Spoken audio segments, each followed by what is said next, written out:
तर आज आपण बनवणार आहे एकदम मोकळा मोकळा असा नारळी भात. चला मग बघूया.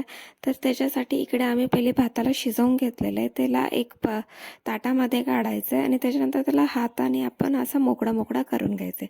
त्याच्यानंतर एक पातेलं घ्यायचं आहे, त्याच्यामध्ये तूप टाकायचं आहे, लवंग आणि दालचिनी टाकायची.